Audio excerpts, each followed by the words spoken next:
ठीक ठीक।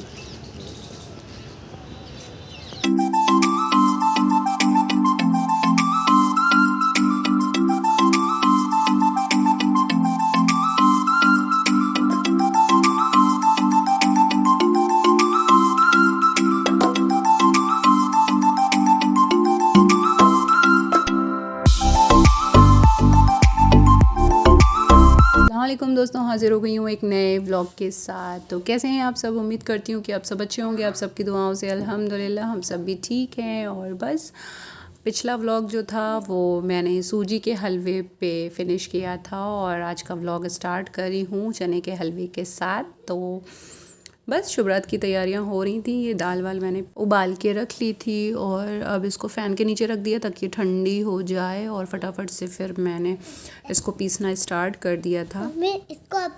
और ये हमारे अब्बासू जब रहते हैं आसपास तो कुछ ना कुछ बोल ज़रूर देते हैं। खैर आ जाते हैं हलवे पे। मैं ये बताना चाह रही थी फ्रेंड्स कि चने का हलवा जो होता है वो जब हम खाते हैं ना तो बहुत ही ज़्यादा मज़ा आता है और एकदम गपागप फटाफट ख़त्म हो जाता है। लेकिन जब हम इसको बनाते हैं तो बहुत ज़्यादा सारा टाइम लगता है। जो लोग भी चने का हलवा इस तरह से जमा के बनाते हैं उनको आइडिया होगा कि कितना टाइम मेन होता है इस दाल का पीसना एंड सेकंड होता है इसका भुनना। पीसने वाला जो पोर्शन था वो मैंने सब करके रख लिया था और उसके बाद रात में जब मुबीन आ गए तब हम दोनों ने मिल कर के ये हलवा बनाया, क्योंकि अकेले पॉसिबल नहीं होता है इतनी देर दाल को भूनना, क्योंकि जाहिर सी बात है दाल को काफ़ी टाइम तक भूना जाता है और फिर अकेले हाथ दुखने लगता है। इस वजह से हम दोनों ने मिल कर के फाइनली बना लिया था हलवा। और ये जमा दिया था मैंने और इसको कट कर दिया मैंने। निशान मतलब लगा दिए थे लेकिन इसको निकाला नहीं था क्योंकि थोड़ी देर ये सूख जाए और अच्छे से जम जाए। उसके बाद फिर हम इसको अल्लाह जब नज़र करेंगे, फातिहा करेंगे, उस टाइम पे इसको निकाल करके रख देंगे। और जिसके भी मुंह में इसको देख के पानी आ रहा है तो प्लीज़ कमेंट में बताइए कि आपको दोनों में से कौन सा हलवा पसंद है, चने का या सूजी का। ज़रूर से बताइएगा प्लीज़ फ्रेंड्स। और बस सेम डे ही मुबीन ने कुछ लोगों का खाना कर दिया था। उनके कुछ कज़न आए थे और बस ये मैं बटर चिकन की तैयारी कर रही थी।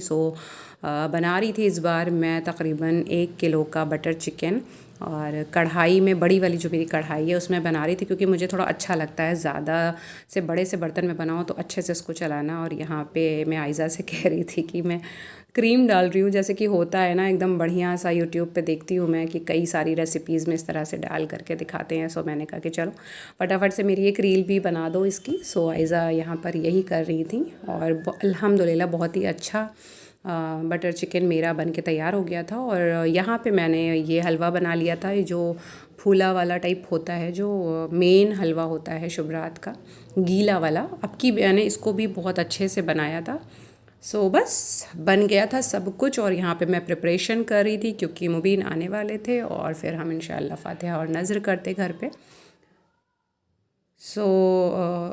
कट नहीं किया था जैसे कि मैंने आपको पहले बताया था। इस बार मैं बैठ गई थी इसको कट करने के लिए और मैं आपको फ्रेंड्स इसका पीस आपको अभी दिखाती हूँ कि कितना बढ़िया ये बिल्कुल स्लाइसेस इसकी कट रही थी। एकदम चॉकलेट वाला जो कलर होता है ना फ्रेंड्स, वो आ गया था। मैं इसमें पर्सनली कोई कलर ऐड नहीं करती हूँ। बहुत से लोग चने के हलवे में, रवे के हलवे में कलर भी ऐड करते हैं, लेकिन मुझे पर्सनली लगता है कि जो जिसका कलर जैसा है वो वैसे ही। तो ये देखिए कितनी बढ़िया से इसकी जो पीसेस हैं ये कट के आ रहे हैं और खाने में भी फ्रेंड्स बहुत ही ज़्यादा यम्मी था। तो चलिए जब तक ये कट रहा है मैं आपको सब्सक्राइबर ऑफ द वीक बता देती हूँ। तो जो सबसे पहला नाम है वो है अरीबा फैज़ान, बुरी जायमोन, Amina Imran, karate by NK, Reshma Bano and सबसे ज़्यादा थैंक यू नुसरत रज़ा, क्योंकि इन्होंने मेरा वीडियो सबसे पहले देखा भी था, लाइक किया और उसको कमेंट भी किया। Thank you Nusrat. और फ्रेंड्स आप भी बनना चाहते हैं अगर सब्सक्राइबर ऑफ द वीक या मोस्ट सबसे पहला कमेंट अगर आप डालना चाहते हैं तो जब भी मेरा व्लॉग आया करे आप उस पर प्लीज़ फटाफट से कमेंट कर दिया करिए। और बस फ्रेंड्स ये हम आ चुके थे एज़ यूजुअल कब्रिस्तान, हर साल की तरह नज़र और फातिहा के बाद हम आते हैं, क्योंकि मेरी सास की जो कब्र है वो AMU में ही जो कब्रिस्तान है वहाँ पर है। और बस उसके बाद आज इतनी फ्रेंड्स हवा चल रही थी ज़बरदस्त वाली, तो हम छत पे आ गए थे, बच्चों को पटाखे छुड़ाने थे। और ये मैं आपको चाँद दिखा रही हूँ, उस दिन पूरा चाँद था, चांदनी रात जिसको कहते हैं, बहुत ही प्यारा लग रहा था वो। और यहाँ पे साइड में मुबीन मोमबत्ती जला के कोशिश कर रहे थे कि कुछ देर ये मोमबत्ती ठहर जाए, क्योंकि इतनी ज़्यादा उस दिन ठंडी हवा चल रही थी फ्रेंड्स कि बिल्कुल भी कैंडल हम लगा ही नहीं पाए। और बस ये स्टार्ट हो गया था, ये बच्चों के लिए कुछ आतिशबाज़ी ले करके हम लोग आए थे। और यहाँ पे अब्बास भाग रहे हैं, लेकिन इस बार माशाल्लाह से अल्हम्दुलिल्लाह अब्बास ने ख़ुद अनार रखा और उसमें आग भी लगाई। अब्बा ने उनके हाथ पकड़ा हुआ था, लेकिन एटलीस्ट उनमें इतनी हिम्मत आई कि माशाल्लाह से उन्होंने किया। ये आयज़ा थोड़ा भी डरती हैं, लेकिन माशाल्लाह से अब्बास ने ये सब कुछ किया था।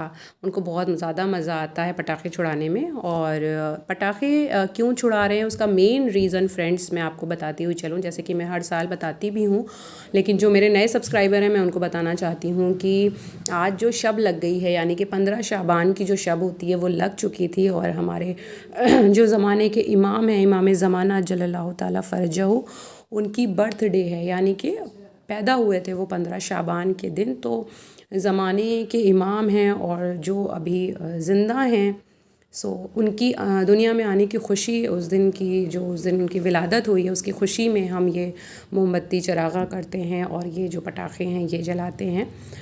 इससे हम अपनी ख़ुशी का इज़हार उनके लिए करते हैं। और ज़ाहिर सी बात है हम हमारे यहाँ इससे बड़ा दिन आई थिंक कोई नहीं है कि हमारे ज़माने के इमाम जो हैं। और इस बार तो फ्रेंड्स फ्राइडे भी पड़ा था, जो कि आपके ज़हूर का दिन माना गया है, फ्राइडे को ही इंशाअल्लाह। जितने भी मोमिन इसको देख रहे हैं, प्लीज़ आप सब फ्रेंड्स दुआ करें कि जल्द से जल्द हमारे इमाम ज़माने के इमाम ज़हूर करें इंशाअल्लाह।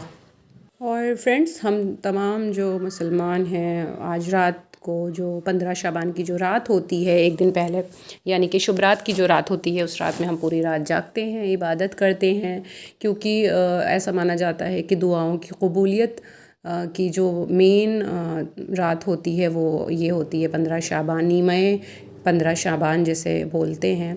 और इस रात हमारी पूरे साल की जो किस्मत का फ़ैसला होता है वो इसी रात लिखा जाता है। मतलब कि हमारे जो वक्त के इमाम हैं उनके पास हमारा अमाल नामा, जो हमारा फ़हरिस्त होती है फ्रेंड, ऐसा कह सकते हैं कि जो हमारी डायरी होती है हर एक इंसान की पर्टिकुलर, उसको ले जाते हैं और दिखाते हैं फ़रिश्ते कि ये इसके साल भर की चीज़ें हैं जो इसके साथ होने वाली हैं, अच्छी या बुरी। तो अब इसमें इमाम का इख्तियार होता है। हमारा मानना ये है, अक़ीदा ये है कि वो जो चाहें इसमें ऐड कर सकते हैं, जो चाहें इससे डिलीट कर सकते हैं। यानी कि जो हमारी परेशानियां हैं अगर वो डिलीट करना चाहते हैं तो वो कर सकते हैं, और कुछ इसमें अच्छाइयाँ ऐड करना चाहते हैं तो कर सकते हैं। सो पूरा साल फिर हमारे साथ वो सारी चीज़ें होती हैं। तो ये दुआओं की कबूलियत की रात इसलिए ज़्यादा ज़ोर देते हैं कि पूरी रात इस रात में इबादत करें, इस्तग़फ़ार करें। तो चलिए फ्रेंड्स, इसी नोट पे इस व्लॉग को एंड करती हूँ। इंशाल्लाह उम्मीद करती हूँ कि आपको व्लॉग पसंद आया होगा। अगर पसंद आया होगा तो प्लीज़ इसे एक लाइक ज़रूर से कर दीजिएगा, कमेंट बॉक्स में कमेंट करिएगा और आगे अपने फ्रेंड्स और फैमिली के साथ ज़रूर से शेयर करिएगा। मिलती हूँ जल्दी एक नए और अमेजिंग व्लॉग के साथ। तब तक खुश रहिए और अपना ख्याल रखिए, दुआओं में हम सबको याद रखिएगा। खुदा हाफ़िज़। आया है अपने पैसे से गिफ्ट, मैं मम्मी को बताया नहीं था क्या है इसका। Oh wow.